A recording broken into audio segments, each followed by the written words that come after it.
Hello friends, അകലെ latest review. Sreelakshmi ആകെ മാനസിക നില തകർന്ന പോലുള്ള പെരുമാറ്റമാണ്.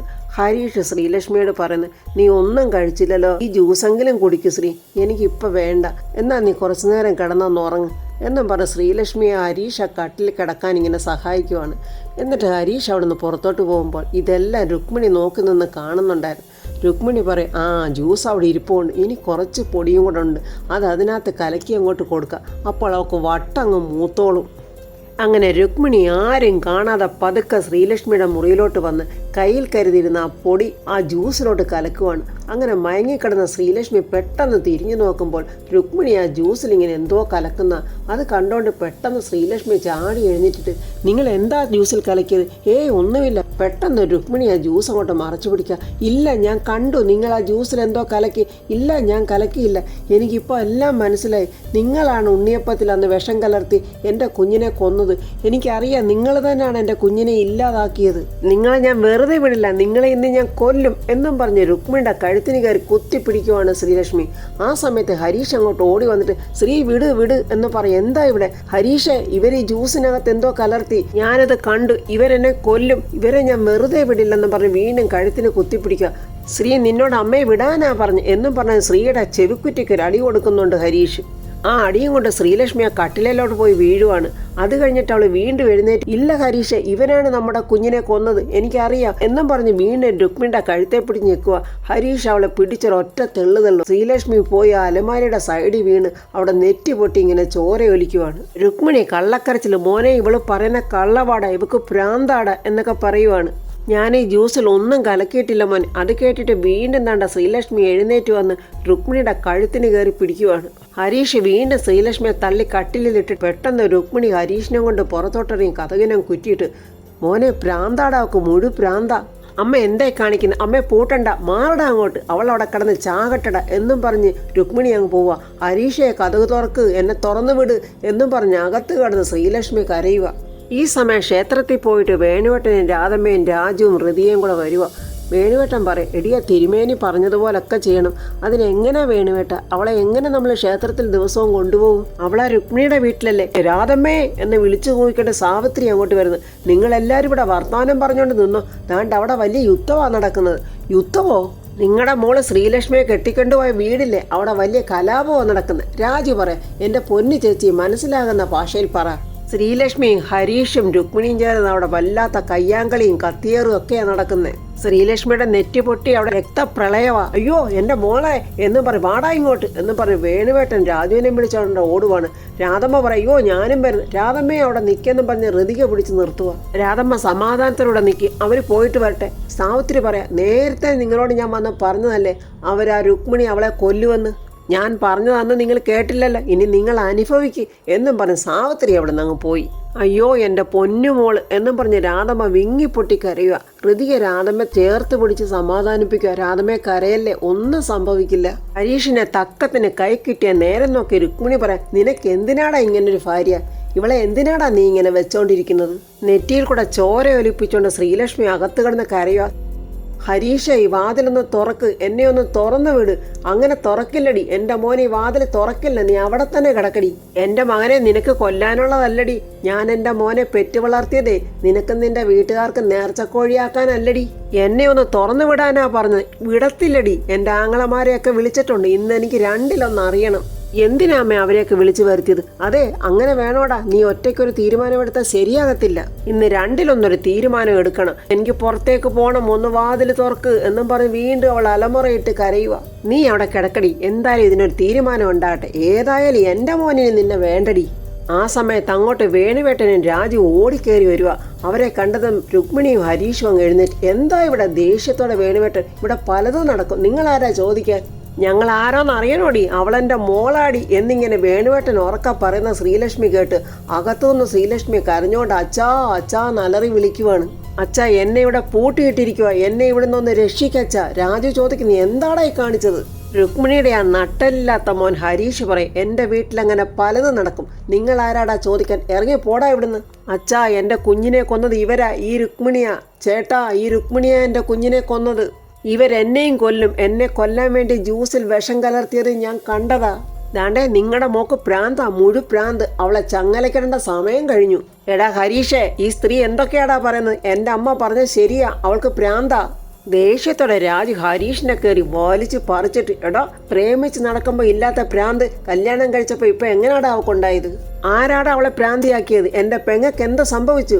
കൈയടറാ രാജു, കൈയെടുക്കാനും പറയടാ എൻ്റെ പെങ്ങൾക്ക് എന്താ സംഭവിച്ചതെന്ന്.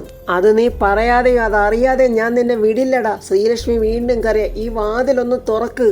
എന്നെ ഇവര് തല്ലി ഇതിനകത്ത് ഇട്ടിരിക്കുക. ചേട്ടാ ഈ വാതിലൊന്ന് തുറക്ക്. ഹരീഷിനെ തള്ളി ഒരു ഏറ് കൊടുത്തിട്ട് രാജു ഓടുവാണ് വാതിൽ തുറക്കാൻ. അപ്പോൾ ഓടി രുക്മിണി ഫ്രണ്ടിൽ വന്നിട്ട്, എന്താ പാടാ അഹങ്കാരം കാണിക്കുന്നത്? എൻ്റെ വീട്ടിൽ നീ അഹങ്കാരം കാണിച്ച വിവരം അറിയൂടാ. രാജു ഓടക്കടന്ന ഫർണിച്ചർ എടുത്ത് ഓങ്ങുവാണ് രുക്മിണിയെ അടിക്കാനായിട്ട്. രുക്മിണി പേടിച്ചങ്ങ് മാറി. ചേട്ടാ കതവ് തുറക്ക് എന്നും പറഞ്ഞ ശ്രീലക്ഷ്മി അലറുക. മോനെ കതവ് ചവിട്ടി പൊളിക്കടാ എന്നിങ്ങനെ വേണുവേട്ടൻ പറഞ്ഞത് രാജു താണ്ട കതവ് ചവിട്ടി പൊളിച്ച്. തലയെ കൂടെ ചോരയൊലിച്ച് നിൽക്കുന്ന പെങ്ങളെ കണ്ട് രാജുവിൻ്റെ ഹൃദയം പൊട്ടിയിട്ട്, ഇതെന്ത് പറ്റിയതാ മോളെ? ഹരീഷും രുക്മിണിയും പേടിച്ച് വിറച്ചിങ്ങനെ നിൽക്കുവാണ്. പറയടാ, എൻ്റെ പെങ്ങളുടെ നെറ്റിക്കുന്നി ചോര എങ്ങനെയാടാ വന്നത്? ദേഷ്യത്തോടെ വേണുവേട്ടൻ, എന്താടാ ചോദിച്ചത് കേട്ടില്ലടാ? ഒരു വീടായ പലതും നടക്കും, അതൊക്കെ ചോദിക്കാൻ നിങ്ങൾ ആരാന്ന് എന്ന് ചോദിച്ചിട്ട് വേണുവേട്ടൻ തല്ലി തകർത്തവൻ്റെ കാരണം. താലോലിച്ച് വളർത്തി വലുതാക്കി കല്യാണം കഴിച്ചതെന്ന് അച്ഛനോട് നീ ചോദിക്കുന്നോടാ താൻ ആരാണെന്ന്? ഋതിക അങ്ങോട്ട് ഓടി വരുക. രക്തം ഒലിച്ചു നിൽക്കുന്ന ശ്രീലക്ഷ്മിയെ കണ്ടിട്ട്, അയ്യോ ശ്രീ എന്നും പറഞ്ഞ് ഓടി വരുമ്പോൾ അവളും ഋതു എന്ന് വിളിക്കുവാണ്. എന്തുവാ ഹരീഷ ഇത്? ഈ സ്ത്രീയുടെ സ്വഭാവം എല്ലാവർക്കും അറിയാവുന്നതല്ലേ? ഇവര് പറയുന്ന കേട്ട് നീ ഇങ്ങനെയൊക്കെ ചെയ്യാം. അതെ, എൻ്റെ വീട്ടിൽ എനിക്ക് ഇഷ്ടമുള്ളതൊക്കെ ഞാൻ ചെയ്യും. ചോദിക്കാൻ നീ ആരാടി? സൂര്യമംഗലം കൊട്ടാരത്തിലെ കൊച്ചു നമ്പുരാട്ടിയാണെന്നുള്ള ഭാവ് അങ്ങ് പുറത്തു വെച്ചാൽ മതി. രാജു വിടുവോ? എടാ പ്രാന്ത, എൻ്റെ പെങ്ങക്കല്ല, നിനക്കും ഈ വൃത്തികെട്ട സ്ത്രീക്കുവാ. ഇവരെനിക്ക് ജ്യൂസിൽ മയക്കുമരുന്ന് തന്നു, മനസ്സിൻ്റെ സമനില തെറ്റാനുള്ള മരുന്ന്. എന്നെ കൊല്ലാൻ എന്തോ മയക്കുമരുന്ന് കലർത്തുന്നത് ഞാൻ എൻ്റെ കണ്ണുകൊണ്ട് കണ്ടതാ. ഇനി ഈ വീട്ടിൽ ഞാൻ നിന്നാൽ ഈ സ്ത്രീ എന്നെ ഭ്രാന്തിയാക്കും, ഒടുവിൽ എന്നെ കൊല്ലുകയും ചെയ്യും. ഋതു എന്നെ എങ്ങനെങ്കിലും ഇവിടുന്ന് കൊണ്ടുപോകും, അല്ലെങ്കിൽ ഇവരെന്നെ കൊന്നുകളയും. രാജു പറയാം, ഹരീഷേ നിന്റെ അമ്മ കാണിക്കുന്ന ഈ ക്രൂരതയ്ക്ക് നിനക്കൊന്നും പറയാനില്ലേടാ. നിങ്ങളാരും എൻ്റെ അമ്മയെ വിമർശിക്കേണ്ട കാര്യമില്ല. ഇവൾക്ക് ഈ വീട്ടിൽ നിൽക്കാൻ ഇഷ്ടമില്ലെങ്കിൽ നിങ്ങൾ ഇവളെ കൊണ്ടുപോയിക്കോ. എനിക്കിനി ഇവളെ വേണ്ട. ഹരീഷേ, നിങ്ങൾക്ക് നിങ്ങളുടെ അമ്മയുടെ സ്വഭാവം അറിയില്ല. ഇവിടെ നിന്നാൽ ഇവർ നിങ്ങളെയും കൊല്ലും. ഋതു, എനിക്ക് തീരെ വയ്യ, എന്നെ വീട്ടിലോട്ട് കൊണ്ടുപോകാൻ ശ്രീ. രാജു പറയെ, എടാ അമ്മയെ സ്നേഹിക്കരുതെന്ന് ഒരു മനുഷ്യനും പറയില്ല. പക്ഷെ ജീവിതത്തിൽ നിന്റെ അച്ഛനോട് പോലും ഒരു നീതി പോലും കാണിക്കാത്ത ഈ സ്ത്രീ പറയുന്ന വാക്ക് കേട്ട് നീ വിശ്വസിക്കരുത്. ഇവര് മക്കളെ വളർത്തിയതേ മക്കളുടെ നന്മയ്ക്ക് വേണ്ടിയല്ല, ഇവരുടെ നന്മയ്ക്ക് വേണ്ടിയേ. എടാ നിന്റെ അമ്മ ഒരു പിശാച. ഹരീഷേ, അത് നീ തിരിച്ചറിയുന്ന ഒരു ദിവസം ഉണ്ടല്ലോ, അന്ന് നിനക്ക് നിന്നെ തന്നെ നഷ്ടപ്പെട്ടിരിക്കും. രുക്മിണി പറയാ, കൊണ്ടുപോടാ ഈ നാശത്തിന്. ഇവളെ ഇനി ഞങ്ങൾക്ക് വേണ്ട, ഇവള് നശിച്ചു പോകത്തേ ഉള്ളു. ദേഷ്യം കൊണ്ട് വിറയ്ക്കുവാണ് ഗോപാലേട്ടൻ. നിങ്ങളൊരു സ്ത്രീയായിപ്പോയി, അതുകൊണ്ട് ഞാൻ വേണ്ടാന്ന് വെക്കുക. എന്നാലും വേണ്ടാന്ന് വെക്കുമ്പോൾ നിങ്ങൾ കൂടുതലായാലേ പിന്നെ എൻ്റെ കൺട്രോൾ അങ്ങ് തെറ്റിപ്പോവും. വെറുതെ പടുമരണം ചോദിച്ച് വാങ്ങിച്ചേക്കരുത്, പറഞ്ഞേക്കാം. കൊച്ചിനെ വിളിച്ചോണ്ട് വാടാ, നമുക്ക് പോകാം. അങ്ങനെ അവർ ശ്രീലക്ഷ്മിയെ വിളിച്ചോണ്ട് അവർ വരുവാണ്. ഹരീഷിന് എന്ത് ചെയ്യണമെന്നറിയാതെ ഇങ്ങനെ നിൽക്കുക. അമ്മ പറയുന്നതാണോ സത്യം, ശ്രീ പറയുന്നതാണോ സത്യം, ഒന്നും മനസ്സിലാകാതെ അവനിങ്ങനെ നിൽക്കുവാണ്. രാധമ്മയുടെ കരഞ്ഞോണ്ട് നോക്കി നിൽക്കുക. പ്രിയയും കൊച്ചമണിയും അങ്ങോട്ട് വരിക. പ്രിയ ചോദിക്കുന്ന, എന്താമ്മേ മോളെ, ശ്രീയും രുക്മിണിയും കൂടെ അവിടെ വലിയ പ്രശ്നം. അവിടെ വഴക്കാന്ന് അമ്മയുടെ ആര് പറഞ്ഞ്? ആ സാവിത്രി. കൊച്ചമണി ചോദിക്കുക, അതാരാ? പടവലാതി സാവിത്രിയോ? എൻ്റെ രാധമ്മയെ, അവള് പരദൂഷണേ പറയൂ. ഒരു ദിവസം ഒരു 16 വീട്ടിൽ കയറി പരദൂഷണം പറയാമെന്നുള്ള ഏറ്റിട്ടുണ്ട്. അയ്യോ, ഇത് പരദൂഷണം ഒന്നും അല്ല, നമ്മുടെ കൊച്ചിൻ്റെ നെറ്റി പൊട്ടിയെന്നാ പറഞ്ഞത്. അയ്യോ രാധമ്മേ, എന്നാൽ ആ താടക നമ്മുടെ കൊച്ചിനെ കൊല്ലും. അയ്യോ, എന്നാൽ ഞാനങ്ങോട്ട് ചെല്ലട്ടെ. ദാണ്ട വരുന്ന വേണുവേട്ടനും രാജുവും ഋതികയും ശ്രീലക്ഷ്മിയും കൂടെ. ഭർത്താവിനെയും കൂട്ടിയിട്ട് വന്ന് JCB കൊണ്ട് ആ വീടിടിച്ച് തകർക്കാനിരുന്നതായിരുന്നു ശ്രീലക്ഷ്മി. ഇപ്പം കരഞ്ഞ് നിലവിളിച്ചുകൊണ്ട് ആ വീട്ടുമുറ്റത്ത് വന്നിരിക്കുക. അമ്മേന്ന് വിളിച്ച്. ഋതിക പറയുന്നുണ്ട്, നീ ഇനി കരയണ്ട, രാധമ്മയുടെ അടുത്തോട്ട് ചെല്ല്. അങ്ങനെ അവൾ അമ്മേന്ന് വിളിച്ച് ഓടി വന്ന് രാധമ്മയെ കെട്ടിപ്പിടിച്ച് കരയുവാണ്. അമ്മ എന്നോട് ക്ഷമിക്കണം എന്നും പറഞ്ഞ് കാലെ വീഴുവാണ് ശ്രീലക്ഷ്മി. പ്രിയയ്ക്ക് നല്ല ദേഷ്യം വരുന്നുണ്ട്. കാരണം ശ്രീലക്ഷ്മി കാണിച്ചു കൂട്ടിയൊന്നും എളുപ്പം മറക്കാൻ പറ്റില്ലല്ലോ. ഋതു പറയുന്നുണ്ട്, ശ്രീ ഇനി കരയണ്ട, എല്ലാ കാര്യങ്ങളും നമുക്ക് നോക്കാം. വേണുവേട്ടൻ പറയാം, രാധമ്മേ ഇവളെ പെട്ടെന്ന് ഹോസ്പിറ്റലിൽ കൊണ്ടുപോയി കാണിക്കണം. ഇവളെ ഇല്ലാതാക്കാൻ വേണ്ടി എന്തൊക്കെയോ ആ രുക്മിണി കലക്കി കൊടുത്തെന്നാ പറയുന്നത്. എൻ്റെ മോള് വാ എന്നും പറഞ്ഞ് രാധമ്മ അകത്തോട്ട് കൂട്ടിക്കൊണ്ട് പോകാൻ ഒരുങ്ങുമ്പോൾ പെട്ടെന്ന് പ്രിയ ഫ്രണ്ടിൽ വന്ന് നിന്നിട്ട്, അകത്തോട്ട് പോകാൻ വരട്ടെ, അവിടെ നില്ല്. ഇവളെ എന്തിനാ ഇങ്ങോട്ട് കൂട്ടിക്കൊണ്ട് വന്നേ? ഈ കുടുംബദ്രോഹിയെ എന്തിനാ നിങ്ങൾ ഇങ്ങോട്ട് കൂട്ടിക്കൊണ്ട് വന്നതെന്ന് ഇവളീ കുടുംബത്തോട് കാണിച്ച ദ്രോഹമൊക്കെ നിങ്ങളങ്ങ് മറന്നുപോയോ? പ്രിയേച്ചി വേണ്ട, ഒരാളുടെ ആപത്ത് സമയത്തല്ല നമ്മൾ കുറ്റപ്പെടുത്തേണ്ടത്. ആഹാ, അത് കൊള്ളാമല്ലോ. അപ്പം നീയാണ് ഇവിടെ കണ്ണുനീരൊപ്പാൻ വന്ന മാലാഹ. ഇവിടെ വയറ്റി വളർന്ന കൊച്ചിനെ എൻ്റെ അമ്മയാണ് ഇല്ലാതാക്കിയെന്ന് പറഞ്ഞവളാ ഇവള്. ജീവിതത്തിൽ ഇന്നോളം ആരോടും ഒരു വാക്ക് പോലും മുഷിഞ്ഞു പറയാത്ത എൻ്റെ അമ്മയെ പോലീസ് സ്റ്റേഷനിൽ വരെ കയറ്റി ചാനലുകാർക്ക് അത് വാർത്തയാക്കി കൊടുത്ത് ഞങ്ങളെ നാണം കെടുത്തി. തകർന്നുപോയ എൻ്റെ അമ്മ തൂങ്ങിച്ചാകാൻ കയറെടുത്തു. ഇതിനൊക്കെ കാരണക്കാരി ഇവൾ ഒറ്റയൊരുത്തിയ. അമ്മയെ നാറ്റിക്കാൻ വേണ്ടി ഇവളും രുക്മിണിയും ചേർന്ന് എന്തൊക്കെ ചെയ്തു. അവസാനം ഞങ്ങളുടെ ബന്ധുവായ ഏക സഹായി വർമ്മസാറിനെ തോൽപ്പിക്കാൻ വേണ്ടി ഇവൾ ഇലക്ഷന് ഇറങ്ങി. എൻ്റെ അമ്മയുടെ നെഞ്ച് പൊട്ടിത്തകർന്നത് കണ്ടത് ഞാനാ. എൻ്റെ അമ്മയുടെ കണ്ണുനീര് കണ്ടത് ഞാനാ. ആരൊക്കെ ഇവളോട് ക്ഷമിച്ചാലും ഞാൻ ഇവളോട് ക്ഷമിക്കാൻ തയ്യാറല്ല. വേണുവേട്ടൻ പറയാ, പ്രിയെ, മനുഷ്യരായ തെറ്റുപറ്റും. തെറ്റുപറ്റിയവരെ ആട്ടി ഓടിക്കുകയല്ല ചെയ്യേണ്ടത്, മാപ്പ് കൊടുത്ത് കൂടെ നിർത്തണം. 1000 നീതിമാന്മാരുടെ നന്മയിലല്ല ദൈവം സന്തോഷിക്കുന്നത്, ഒരു മഹാഭാവിയുടെ മാനസാന്തരത്തിലാ. ഋതിക വീണ്ടും പറയാ, പ്രിയേച്ചി വേണ്ട, ശ്രീ നമ്മുടെ കൂടപ്പറപ്പ, ഇനി ഒന്നും പറയല്ലേ. കൂടപ്പറപ്പാണെങ്കിൽ നീ നിന്റെ വീട്ടിൽ കൊണ്ടുപോടി. ഇവളെ ഇവിടെ വേണ്ട ചേച്ചി എന്ന് രാജി വിളിക്കുക. ഇല്ലടാ, എൻ്റെ അമ്മയോട് ഇവള് ചെയ്തത് എനിക്ക് പൊറുക്കാൻ പറ്റത്തില്ല.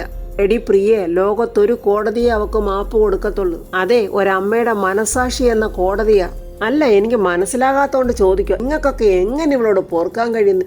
ഇവള് ചെയ്തൊക്കെ ഓർത്താൽ എനിക്ക് എന്നും പറഞ്ഞ് കഴുത്തെ പിടിച്ച് ഞെരിക്കാനുള്ള ദേഷ്യം വരുന്നുണ്ട് പ്രിയയ്ക്ക്. ഇറങ്ങി പോടി ഇവിടുന്ന് മോങ്ങിക്കൊണ്ട് നിൽക്കാതെ. പ്രിയ ഇങ്ങനെ ദേഷ്യത്തോടെ പറയുമ്പോൾ രാധമ്മ, നിർത്തടി, നിന്നെപ്പോലെ ഇവളും എൻ്റെ മോള. കരഞ്ഞ് തളർന്നിരിക്കുന്ന എൻ്റെ മോളോട് നീ എന്തെങ്കിലും ഇനി പറയാൻ വന്നാലുണ്ടല്ലോ, നീ എൻ്റെ കയ്യിൽ നിന്ന് നല്ല തല്ല് മേടിക്കും, പറഞ്ഞേക്കാം, വാ മോളെ എന്നും പറഞ്ഞ് ശ്രീയെ വിളിച്ചോണ്ട് അകത്തോട്ട് പോവുകയാണ് രാധമ്മ. കൊച്ചമണി ഡോക്ടർ ദാണ്ട ശ്രീലക്ഷ്മിയുടെ കണ്ണൊക്കെ പരിശോധിക്കുവാണ്. പ്രിയ ദേഷ്യത്തോടെയാണെങ്കിലും ദാണ്ട ജയനെ വിളിച്ചിട്ട് പറയാം, അമ്മ അവളോട് ക്ഷമിച്ചു ജയേട്ടാ. അമ്മ അവളെ വിളിച്ച് വീട്ടിലും കയറ്റി. അവൾ അമ്മയോട് ചെയ്ത ദ്രോഹങ്ങളൊക്കെ വെച്ച് നോക്കുമ്പോൾ എനിക്ക് അവളോട് ക്ഷമിക്കാൻ പറ്റത്തില്ല. എന്തോ ആയിക്കോട്ടെ, ജയേട്ടൻ നേരത്തെ വരണേ. കൊച്ചമണി ഡോക്ടർ കണ്ണൊക്കെ പരിശോധിച്ചിട്ട് ചോദിക്കുക, മോളെ, രുക്മിണി എങ്ങനെയായി മരുന്ന് തന്നത്? പൊടിയായിട്ടായിരുന്നോ വെള്ളമായിട്ടാണോ? മോളൊന്ന് വിശദീകരിച്ച് പറഞ്ഞ്. രാജു പറയും, ഇവരെന്താ വൈദ്യർ സംസാരിക്കുന്ന പോലെ. വേണുവേട്ടൻ പറയും, എടാ രാജു, ഇവർക്ക് അല്പസ്വല്പം വൈദ്യമൊക്കെ അറിയാം. ഇവരുടെ അച്ഛനെ പ്രസിദ്ധനായ ഒരു വൈദ്യരായിരുന്നു. മോളി അമ്മണി വല്യമ്മയുടെ എല്ലാം തുറന്നു പറ, പരിഹാരമൊക്കെ ഞാൻ ഉണ്ടാക്കി തരാം. രുക്മിണി കലക്കിത്തന്ന മരുന്ന് കഴിച്ചപ്പോൾ എന്തായിരുന്നു മോളുടെ അവസ്ഥ? അത് കഴിച്ചപ്പോൾ മനസ്സിൻ്റെ കൺട്രോള് തന്നെ പോവുമായിരുന്നു, ഒരുതരം ഭ്രാന്ത് പോലെ. ശ്രീലക്ഷ്മി അപ്പം അവിടെ നടന്ന കാര്യങ്ങളൊക്കെ പറയും. ആദ്യമായിട്ട് പാലിലാണ് അത് കുടിച്ചത്.